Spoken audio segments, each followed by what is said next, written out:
सागर में खनिज विभाग के अधिकारी ने एक पत्रकार महोदय के साथ बदतमीजी की और गोपालगंज जो टीआई थे उन्होंने पत्रकारों की रिपोर्ट भी नहीं लिखी।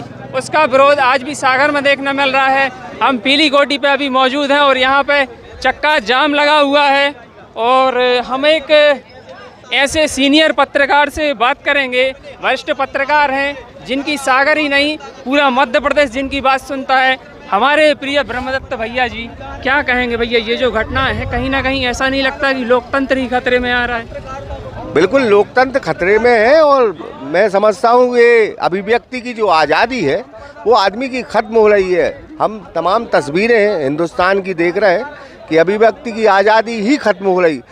अगर इस मसले को अगर हम देखें तो एक पत्रकार खुद बात करके एक अधिकारी से, खनिज अधिकारी से बात करके कि हमें इस फलानी चीज़ पे इंटरव्यू चाहिए, वो उनने बुलाया भी बाकायदा। वो चैम्बर में गए और चैम्बर में जब उसने सवाल ऐसा किया कि जिसका खनिज अधिकारी जवाब नहीं दे सकते क्योंकि अवैध उत्खनन हो रहा है, पुलिस नादिरशाही कर रही, तानाशाही कर रही। इस पूरे मसले पर अगर हम इंटरव्यू लेते हैं तो ये बड़े अधिकारी इंटरव्यू नहीं देते। उसी संदर्भ में वो मुकुल शुक्ला जो पत्रकार है उन्होंने सवाल किया तो पहले तो उन्होंने उनका कैमरा ही छीनने की कोशिश की, फिर उनके साथ भद्दी गाली दी और चैम्बर से उनको भगा दिया।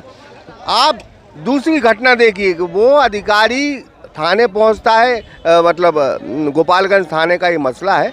गोपालगंज में 1 मिनट देरी करे उसके पक्ष में, खनिज अधिकारी के पक्ष में हमारे पत्रकार के खिलाफ मामला दर्ज हो जाता है। हम वीडियो दिखा रहे हैं कि साहब वीडियो में अधिकारी की गलती है, टीआई कह रहा हम जांच करेंगे। अरे भाई कैसा इंसाफ है।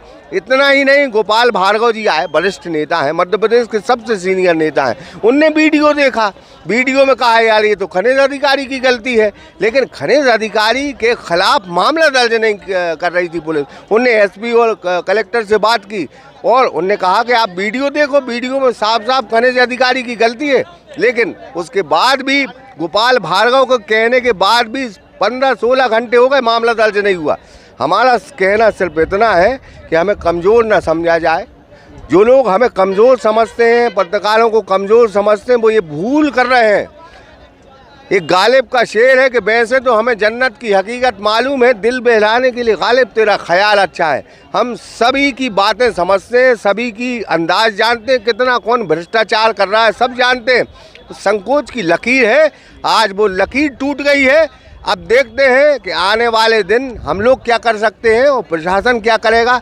एक एक चीज़ को उजागर करेंगे, ये सौगंध खाई है पत्रकारों ने। कहीं ना कहीं भैया जो ये मामला देख रहे हैं इसमें ऐसा भी लगता है कि भ्रष्टाचार की जो जड़ें हैं लंबी गई हैं क्या, कहीं सरकार तक भी ये दबाया जा रहा है? वरिष्ठ पूर्व मंत्री भूपेंद्र सिंह ने विधानसभा में ये कहा कि नाकों से जो है अवैध वसूली हो रही, परिवहन विभाग अवैध वसूली कर रहा है। और अभी आप सराउंडिंग सागर के कोई भी नाके चले जाएं, अवैध वसूली हो रही, अवैध उत्खनन हो रहा है। बाबू अधिकारी के सामने रिश्वत ले रहा है, बिना पैसों की यहाँ काम नहीं हो रहा। तो चारों तरफ भ्रष्टाचार मचा है। और हम तो ये कहेंगे कि पुलिस अधिकारी जो बड़े बड़े अधिकारी उनका दबाव रहता है। एक टीआई ने खुदकुशी कर ली, उस पर कितना दबाव होगा। एक हमारा टीआई गोपालगंज का जो कहता है कि हम जांच करेंगे, और एक हमारे वरिष्ठ पत्रकार जो है, एक निजी चैनल के वरिष्ठ पत्रकार हैं, वो चश्मा लगाए थे तो उनका चश्मा उतरवाने लगा। तो इस तरह से तानाशाही है साहब। और अगर इस तानाशाही के खिलाफ आज कोई परिणाम नहीं आता तो ये पत्रकार जगत के लिए दुर्भाग्यपूर्ण घटना है। हम सारे टीवी चैनलों से निवेदन करते हैं कि ये पत्रकारों की अस्मिता का सवाल है और इस पर जो लड़ाई लड़ना चाहिए जब तक फैसला ना आए कोई। अब अगर नहीं सुनवाई होगी तो लड़ाई जारी रहेगी? बिल्कुल जारी रहेगी, लड़ाई में कोई समझौता नहीं, जब तक कोई परिणाम नहीं आता हम लोग डटे।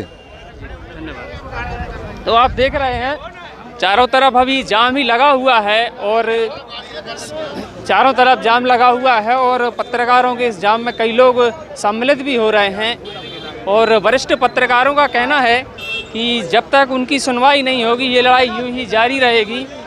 और भी ये देखिए और भी पत्रकार जी हैं, क्या कहेंगे आज? यह जो है लोकतंत्र की बहुत बड़ी हत्या है। जो कहते हैं कि पत्रकार सबसे बड़ी श्रेणी में आते हैं, चौथा स्तंभ माना जाता है, लेकिन सागर में जो घटना हुई है, एक अधिकारी की दबंगियाई दिखाई। जब बाइट लेने पत्रकार गए थे उस समय पर उसने जो है कॉलर पकड़ के पत्रकार का अपमान किया है, गाली गलौज की। उसके बाद पुलिस प्रशासन किसी प्रकार से मदद नहीं कर रहा है। यह लोकतंत्र की बहुत बड़ी हत्या है और चौथे स्तंभ के लिए जो है ठेका दिखाई दिया जा रहा है जी।